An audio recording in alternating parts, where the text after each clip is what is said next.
Shalom saudara-saudara yang kasih dalam Tuhan. Pada kesempatan kali ini, saya akan membawakan sedikit pembelajaran firman Tuhan tentang menjadi pelaku kasih dan perdamaian. Dalam setiap kehidupan orang percaya, kita pasti dituntut untuk melakukan kasih. Dengan kata lain, kita harus bisa membawa damai bagi sesama kita. Kasih itu indah, kasih itu sabar, kasih itu murah hati, dan lain sebagainya. Nah, sebelum kita masuk ke topik utama kita, mari kita bersatu dalam doa terlebih dahulu. Saya akan memimpin dalam doa. Kami mengucap syukur Bapa, mengucap syukur Yesus buat setiap kasih setia anugerah-Mu Tuhan dalam kehidupan kami yang boleh kami rasakan hingga saat ini. Tuhan Yesus yang baik, jika sebentar Tuhan kami mau Tuhan bersatu hati Tuhan, kami mau merenungkan kebenaran firman-Mu, kami mau bersama-sama belajar kebenaran firman-Mu. Kiranya Engkau berkati kami Tuhan, berkati hati kami, berikan kami hati yang mau diajar dan juga telinga yang mau mendengar. Engkau berkati Tuhan hamba-Mu yang akan menyampaikan firman Tuhan dari awal pertengahan hingga akhir dengan penyertaan dan hikmat daripada-Mu Tuhan yang turun atas hamba-Mu. Di dalam nama Tuhan Yesus kami berdoa dan bersyukur, haleluya, amin. Sekali lagi shalom. Baik, untuk memulai topik kita pada saat ini, saya mengambil satu kebenaran firman Tuhan yang terdapat dalam Yohanes 16 ayat 33. Semuanya itu kukatakan kepadamu, supaya kamu beroleh damai sejahtera dalam aku. Dalam dunia kau menderita penganiayaan, tetapi kuatkanlah hatimu, aku telah mengalahkan dunia. Setiap orang pasti pernah yang namanya merasakan sebuah kekhawatiran atau kecemasan dalam hidupnya. Mungkin sedang dalam masa kesesakan atau memiliki masalah hidup yang menurut pribadi sendiri itu sangat berat. Mari kita kembali lagi merenungkan Yohanes 16 ayat 33. Di tengah situasi pandemi saat ini, pastinya kita dilanda rasa kekhawatiran, termasuk saya sendiri. Tapi bagaimana melalui situasi ini Tuhan mau menguji kita sebagai anaknya?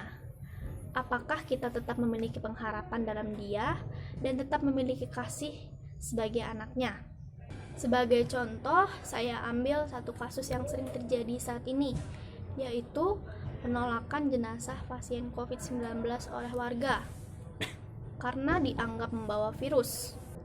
Padahal, jika dilihat, keluarga korban sudah melakukan protokol keamanan pemakaman yang ada, namun masih saja dilakukannya sikap atau tindakan penolakan.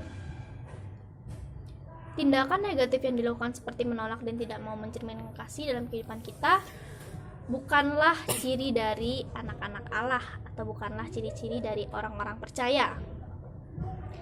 Lalu pertanyaannya, mengapa ada beberapa orang, bahkan orang percaya sekalipun, tidak memiliki kasih dalam hidupnya?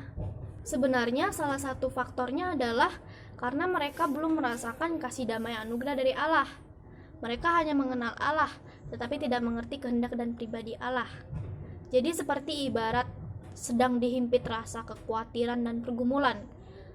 Dalam sekitar dirinya ada tembok yang membuat penghalang dan pembatas antara diri kita dan kasih pribadi Allah. Karena ada tembok yang besar itu, maka akan sulit bagi jiwa kita dan hati kita untuk menerima kasih Allah dalam kehidupan kita. Seperti kasus di atas contohnya, karena terlalu khawatir misalnya terjangkit virus corona, sampai melupakan kasih kepada sesama. Memang, kita harus yang namanya menjaga diri kita, apalagi di situasi pandemi saat ini. Namun, ayo kita bersama-sama membuka pikiran kita. Jangan sampai kita melakukan penolakan dan tidak memiliki kasih dalam kehidupan kita. Iblis pastinya akan senang karena pekerjaan Allah atas hidup kita untuk menjadi pelaku kasih tidak terlaksana. Karena di saat-saat seperti inilah Tuhan menguji hati kita. Tuhan melihat kesungguhan hati kita. Apakah kita mau tetap memiliki kasih dalam kehidupan kita? Apakah kita memiliki pengharapan dalam kehidupan kita? Dalam kesesakan sekalipun, ingat dan yakin dan percaya Tuhan pasti menolong kita dan memampukan kita sebagai anak-anaknya untuk keluar dari setiap permasalahan yang kita alami. Dunia ini memang tidak bisa kita andalkan untuk menemukan kedamaian dan kasih. Kita bisa menemukan dan belajar kasih itu hanya melalui firman-Nya dan kasih Allah itu sendiri. Dengan menjadi pelaku kasih, kita bisa membawa terang dan damai buat sekitar kita. Sehingga setiap orang akan melihat dan merasakan kasih Allah melalui kehidupan pribadi kita masing-masing. Sebagai ayat penutup, mari kita buka Alkitab kita dalam Matius 5 ayat 9. Saya akan bacakannya. Berbahagialah orang yang membawa damai, karena mereka akan disebut anak-anak Allah. Amin. Mari kita bersatu dalam doa.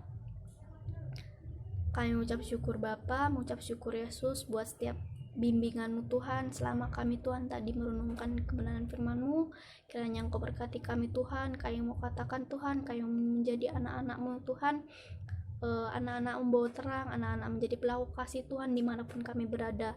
Kami Tuhan menyerahkan ini hidup kami, ini hati kami dalam tangan kasih kuasa-Mu. Kami berdoa menyerahkan selanjutnya apapun yang kami kerjakan dalam tangan kasih kuasa-Mu. Kami berdoa, haleluya, amin. Semoga apa yang saya sampaikan dapat memberkati teman-teman semua.